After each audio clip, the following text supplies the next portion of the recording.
de Douglas Reed, La controversia de Sion, capítulo 1, el comienzo del asunto.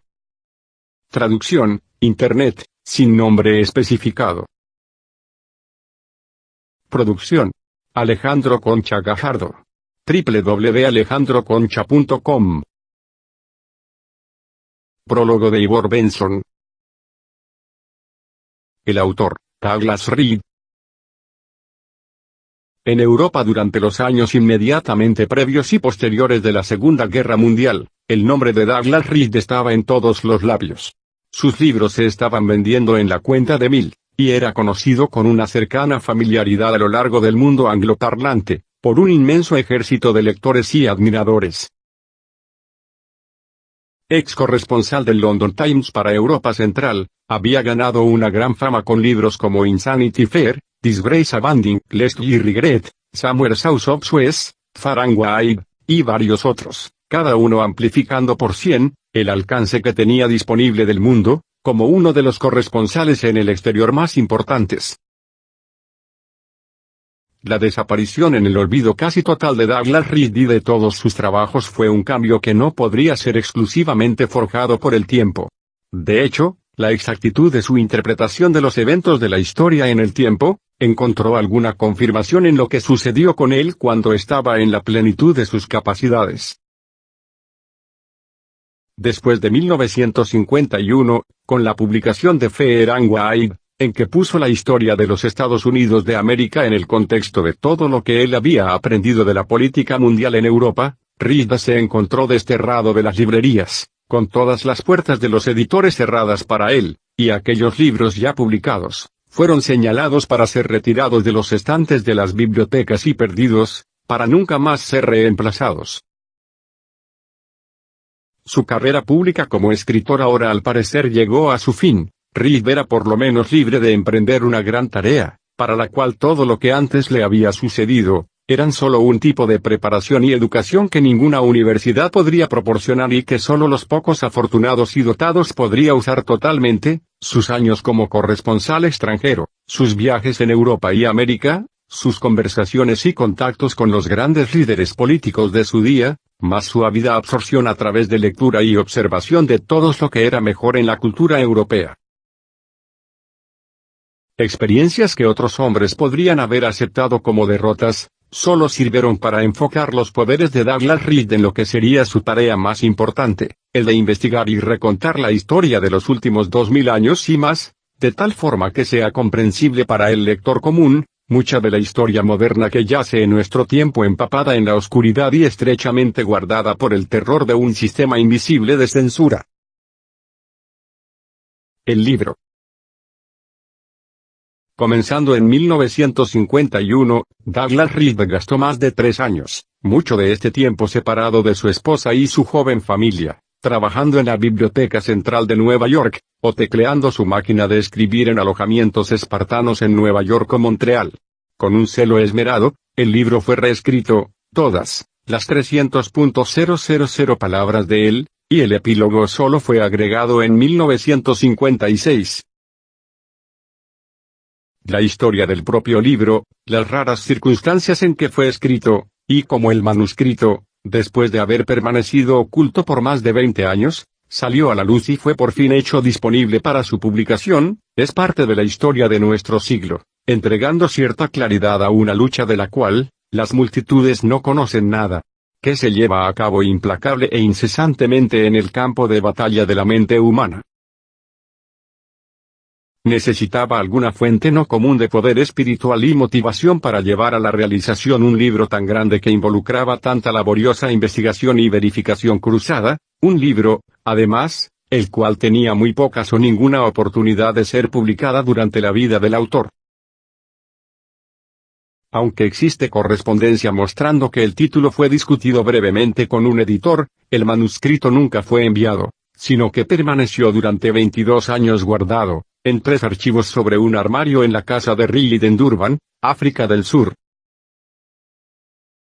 Relajado y en paz con él mismo, con el conocimiento que había llevado a cabo su gran empresa hasta donde era posible en las circunstancias del momento, Douglas Reed aceptó su jubilación forzada pacientemente como periodista y escritor, puso detrás de sí todo lo que pertenecía a su pasado y se ajustó alegremente a un modo diferente de existencia, en que la mayoría de sus nuevos amigos y conocidos, encantados con su mente vivaz y el rico sentido de humor, permanecieron por años, desconociendo totalmente que este hombre era de hecho, el Douglas Reed de fama literaria. De algo estaba seguro, tanto si sucediera o no en su tiempo de vida, el momento llegaría cuando las circunstancias lo permitieran, y los medios fuesen encontrados, comunicaría al mundo su mensaje de historia reescrita, y el mensaje central reafirmado. Interpretación. Del resto, la controversia de Sion, puede ser dejada hablar por sí misma. De hecho, es un trabajo de historia revisionista y de exposición religiosa del mensaje central, el cual se revela en casi cada página, comprensivo y compasivo de las personas, pero muy crítico de las ambiciones inmoderadas y peligrosas de sus líderes. En el último capítulo, bajo el encabezado, El Climaterio, Douglas Reed comenta que si él hubiese planeado todo cuando comenzó escribiendo su libro en 1949, él no podría haber escogido un mejor momento que los últimos meses de 1956, para repasar la larga historia del sionismo talmúdico y repasarlo contra el trasfondo de lo que todavía estaba pasando en la fase de la política mundial. En 1956 fue el año de otra elección presidencial norteamericana en la cual, una vez más, los sionistas demostraron su firme poder para influir en la política occidental. Fue el año en que las naciones de Occidente estaban de pie, como desvalidos espectadores del momento en que las fuerzas soviéticas fueron usadas para aplastar una revuelta espontánea y reinstalar un régimen judío comunista en Hungría. Y fue el año en que Bretaña y Francia, bajo la presión sionista, fueron arrastrados al desastroso fiasco de un intento por capturar el Canal de Suez, una aventura de la cual, una vez más, solo Israel ganó alguna ventaja. Todo lo que ha pasado desde que Reed escribió aquellas últimas frases en 1956, ha continuado endosando a la exactitud de su interpretación de más de 2000 años de problemática histórica. El Medio Oriente ha seguido siendo una área de intensa actividad política y de la falsificación máxima de noticias y supresión del genuino debate, y fueron solo algunos, con un poco de conocimiento del rol del sionismo talmúdico y del comunismo, quienes podrían tener alguna oportunidad de resolver el problema de los sucesivos eventos de importancia mayor, como la llamada Guerra de los 6 días en 1967 y la masiva invasión israelita del Líbano en 1982. Aquellos que han leído la controversia de Sion no se sorprenderán al aprender que había señales claras de colusión entre la Unión Soviética e Israel precipitando el ataque israelita sobre Egipto. Esto fue solo porque el coronel Nasser fue advertido por los jefes de Kremlin que Israel estaba a punto de atacar al aliado de Egipto, Siria, por lo cual movió casi todas sus fuerzas armadas a la frontera norte de su país, donde cayeron fácil presa del ejército inmensamente superior de Israel. Producción: Alejandro Concha Gajardo. www.alejandroconcha.com. Parecía como si nada hubiera cambiado cuando en 1982 Israel lanzó un ataque masivo y mucho más cruel sobre el sur del Líbano, ostensiblemente con el propósito de desarraigar la Organización de la Liberación de Palestina, pero en realidad, en un adelanto de una política expansionista, sobre la cual los líderes judíos siempre han sido notablemente francos. Por este tiempo, sin embargo, la mitología prosionista de los políticos occidentales y los medios de comunicación en el cual Israel siempre fue representado como una diminuta y virtuosa nación y en constante necesidad de ayuda y protección, estaba obviamente empezando a perder mucha de su credibilidad, así muy pocos quedaron sorprendidos cuando el Instituto Británico de Estudios Estratégicos anunció que Israel podría ser considerado ahora como el cuarto poder militar del mundo, después de Estados Unidos, la Unión Soviética y la República Popular de China, bastante más adelante de naciones como Bretaña y Francia. Más profundo en su significancia fue la reacción del pueblo judío, tanto en Israel como en el extranjero, ante el claro triunfo de las armas sionistas en el Líbano. Mientras los políticos occidentales y los medios de comunicación seguían siendo timoratos y refrenados en sus comentarios, Incluso después de las noticias sobre la matanza de aproximadamente 1.500 hombres, mujeres y niños en 2 campos de refugiados en Beirut, 350.000 residentes de Teléfono Avivo organizaron una demostración pública contra su gobierno y hubo informes en la prensa judía que la controversia sobre la guerra libanesa había remecido el ejército de Israel y afectado todos los rangos. De esto, también, Douglas Reed parece haber tenido algún presentimiento, ya que entre las últimas palabras de su libro están estas. Creo que los judíos del mundo están comenzando a ver el error del sionismo revolucionario, el gemelo del otro movimiento destructivo, y cuando este siglo acabe, decidirán finalmente buscar el envolvimiento común en la humanidad. Ivor Benson. Capítulo 1. El comienzo del asunto. La verdadera partida de este asunto ocurrió en un día en el 485 a.C., la cual esta narrativa tratará en su 6º capítulo. En ese día, la pequeña tribu palestina de Judá, antes repudiada por los israelitas, desarrolló un credo racial, cuyo efecto disociador en los asuntos humanos subsecuentes, puede haber excedido los explosivos o las epidemias. Este fue el día en el cual la teoría de la raza de los amos fue fijada en la ley. En ese momento, Judá era una pequeña tribu entre los pueblos súbditos del rey persa, y lo que hoy es conocido como Occidente ni siquiera podía imaginarse. Ahora, la era cristiana tiene casi 2000 años y la civilización occidental que se desarrolló de ella, está amenazada con la desintegración. El credo nacido en Judá hace 2.500 años, en la opinión del autor, ha provocado principalmente esto. El proceso, de la causa original hasta el presente efecto, puede remontarse claramente porque el período es, en lo principal, uno de historia comprobable. El credo que una secta fanática produjo ese día, ha mostrado un gran poder sobre las mentes de los hombres, a lo largo de estos 25 siglos. Dado su logro destructivo, ¿por qué tuvo que nacer en ese momento particular, o alguna vez? Es algo que nadie puede explicar. Esto está entre los más grandes misterios de nuestro mundo, a menos que la teoría que cada acción produce una reacción igual y opuesta sea válida en el área del pensamiento religioso.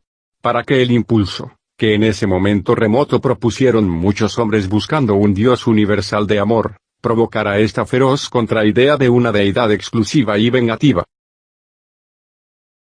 El judaísmo era retrógrado incluso en el 458 a.C., cuando los hombres en el mundo conocido estaban comenzando a sacar sus ojos de los ídolos y dioses tribales, y buscar a un Dios de todos los hombres, un Dios de justicia y de amistad.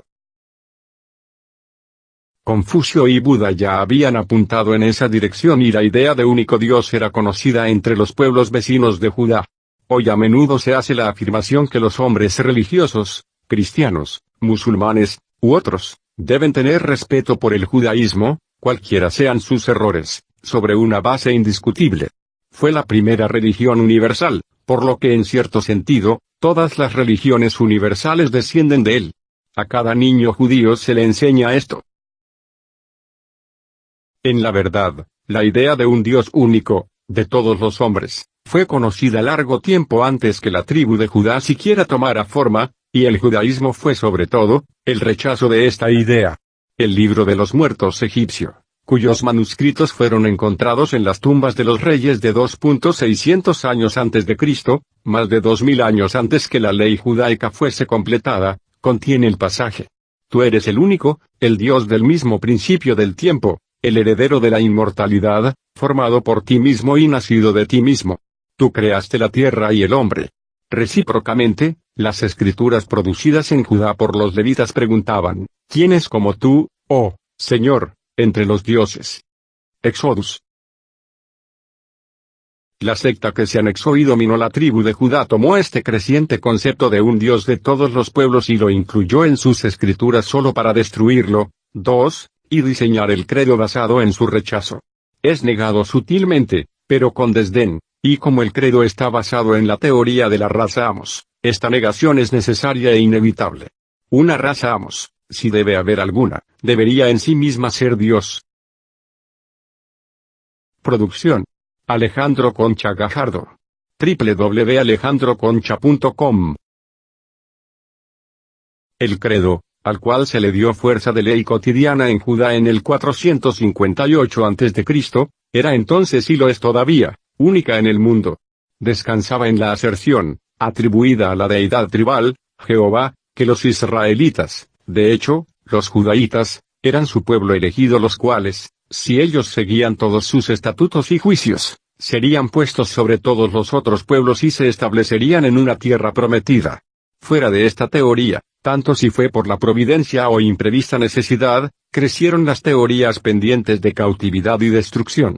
Si Jehová fuese adorado, tal como lo ordenó, en un cierto lugar, en una tierra especificada, todos sus adoradores tenían que vivir allí.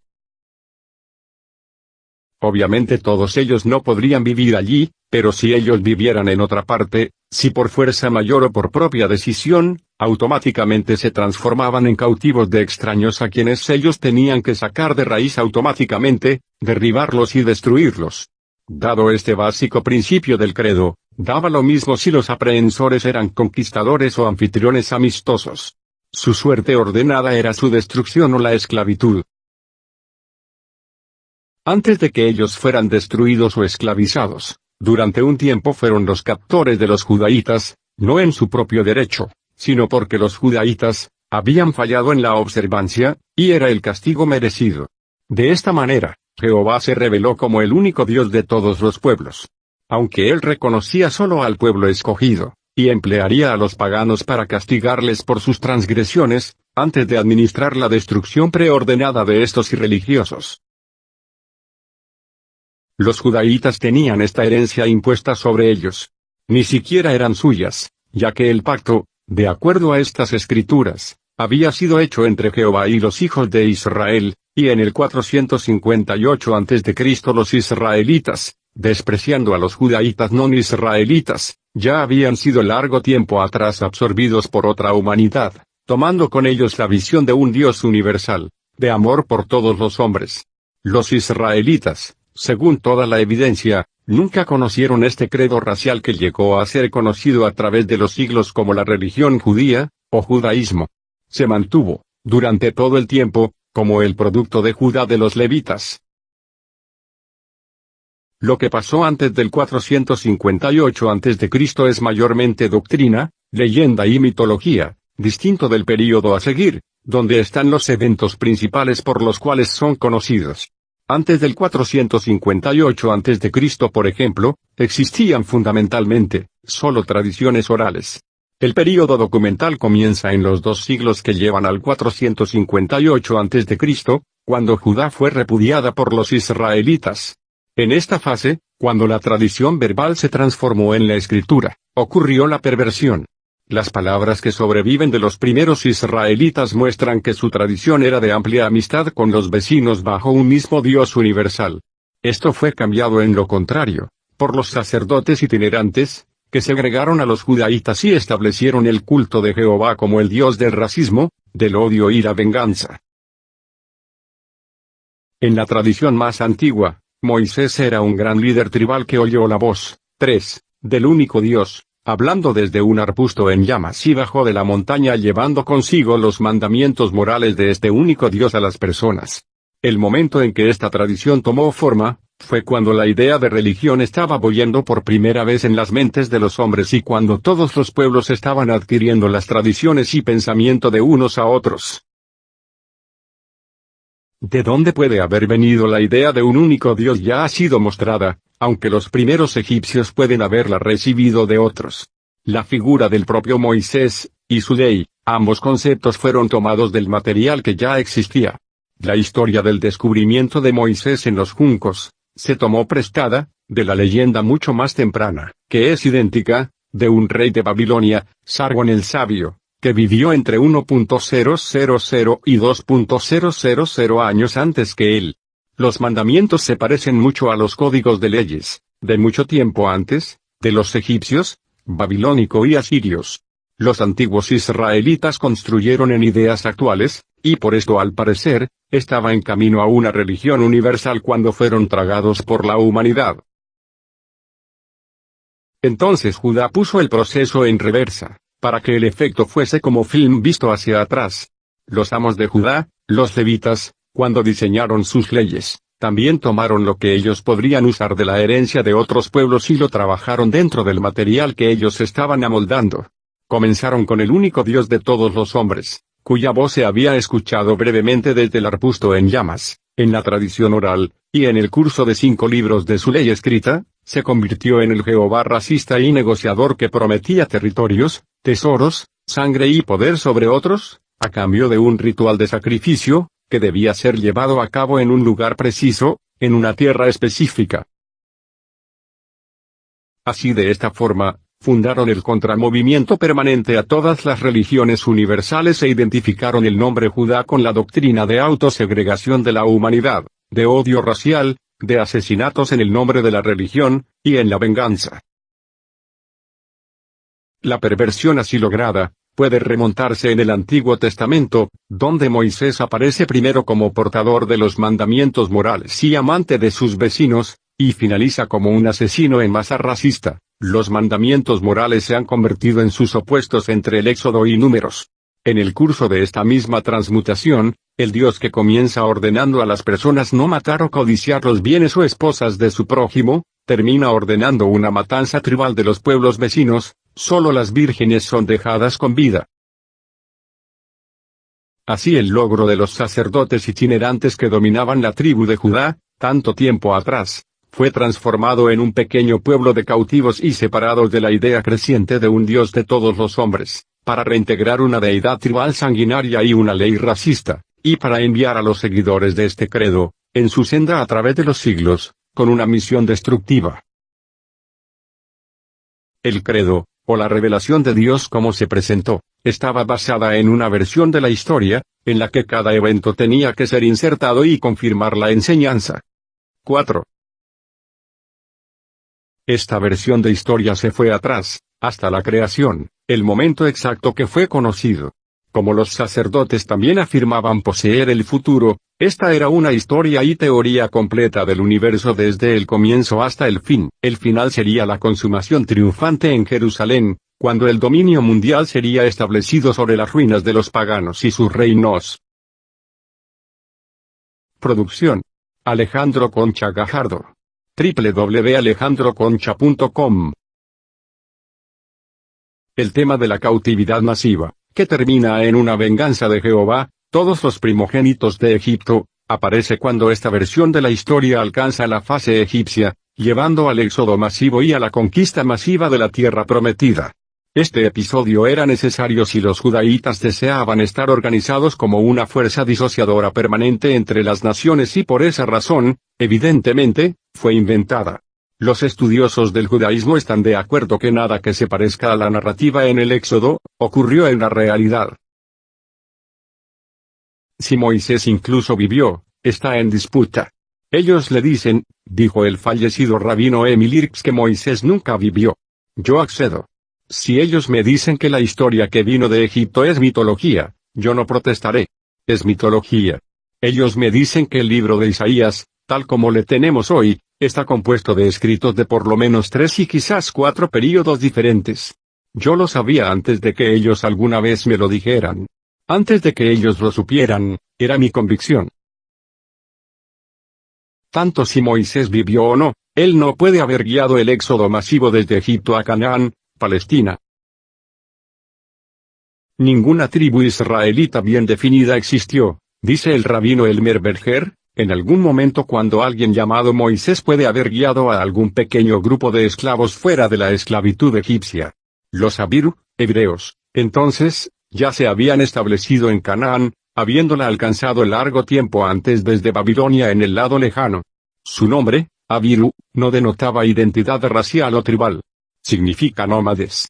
Largo tiempo antes de que cualquier pequeña banda liderada por Moisés pudiera haber llegado, ellos habían invadido grandes áreas canaanitas, y el gobernador de Jerusalén informó al faraón en Egipto: el rey ya no tiene ningún territorio, los Abiru han devastado todo el territorio del rey. El más apasionado historiador sionista, el Dr. Joseph Castaing, es igualmente específico acerca de esto. será citado a menudo durante esta narrativa, porque su libro, como este mismo, cubre la totalidad de la controversia de Sion, excepto los últimos 22 años. Fue publicado en 1933. Él dice, innumerables tribus semitas y hebreas ya se habían establecido en la tierra prometida que, Moisés les dijo a sus seguidores, era suyas por el antiguo derecho de herencia. ¿Qué importa que las condiciones actuales en Canaán habían largo tiempo atrás borrado este derecho y lo dio como ilusorio? El Dr. Castain, un sionista ferviente, sostiene que la ley descrita en el Antiguo Testamento debe ser cumplida a la letra, pero que no pretende tomar seriamente la versión de la historia en que esta ley está basada. En esto, difiere de los polemistas cristianos de la escuela cada palabra es la verdad. Sostiene que el Antiguo Testamento era de hecho, un programa político, diseñado para encajar en las condiciones de un tiempo determinado, y frecuentemente revisado para encajar en las cambiantes condiciones. Por consiguiente, históricamente, la cautividad egipcia, la matanza de todos los primogénitos, 5, de Egipto, el éxodo hacia y la conquista de la tierra prometida son mitos. La historia fue inventada, pero la lección, de venganza sobre el pagano, se implantó en las mentes de los hombres y el profundo efecto continúa hasta nuestro tiempo. Fue inventado evidentemente, para sacar a los judaítas de la tradición más temprana del Dios que, desde el arbusto en llamas, extendió una simple ley de comportamiento moral y de buena vecindad. Por la inserción de un incidente imaginario, alegórico, presentado como verdad histórica, esta tradición se convirtió en su contrario y la ley de exclusión, odio y venganza fue establecida. Con esto como su religión y herencia, certificada por la narrativa histórica añadida a él, una pequeña banda de seres humanos tomó su camino al futuro. Al momento de ese logro en el 458 a.C., muchos siglos después de cualquier posibilidad que Moisés pudiese haber vivido, mucho había sucedido en Canaán. Los nómades Abiru, suplantando a los cananitas por infiltración, matrimonios mixtos, asentamiento o conquista, se libraron de la tribu llamada Ben Israel, o los niños de Israel, que se habían dividido en varias tribus, débilmente confederadas y a menudo en guerras entre sí. El cuerpo principal de estas tribus, los israelitas, mantuvieron el norte de Canaán. En el sur, aislados y rodeados por pueblos nativos cananitas, una tribu llamada Judá tomó forma. Esta fue la tribu de donde emergió el credo racista y las palabras como judaísmo, judaico y judío en el curso de los siglos. Desde el momento en que aparecen por primera vez como una entidad, esta tribu de Judá tiene una apariencia extraña. Siempre estaban desconectados, y nunca se llevaban bien con sus vecinos. Sus orígenes son misteriosos. Pareciera que desde el principio, con su inquietante nombre, de algún modo fueron separados, en lugar de haber sido escogidos. Las escrituras levíticas lo incluyen entre las tribus de Israel, y como los otros, se mezclaron con la humanidad. Esto le dejaría como los últimos demandantes de los premios prometidos por Jehová al pueblo escogido. Sin embargo, incluso esta demanda parece ser falsa, ya que la enciclopedia judaica imparcialmente dice que Judá era con toda probabilidad una tribu no israelita. Esta tribu con un curioso aire, fue una de las cuales inició viaje hacia el futuro, cargando la doctrina incorporada por los levitas, a saber, que eran el pueblo escogido de Jehová y, que cuando llevaran a cabo todos mis estatutos y juicios, heredarían una tierra prometida y el dominio sobre todos los pueblos. Entre estos estatutos y juicios tal como los levitas finalmente editaron, aparecían repetidamente, las órdenes, destrucción absoluta, derrumbe, corte de raíz. Judá fue destinada a producir una nación dedicada a la destrucción. D. Douglas Reed, La controversia de Sion, capítulo 1, el comienzo del asunto. Fin del capítulo. Producción: Alejandro Concha Gajardo. www.alejandroconcha.com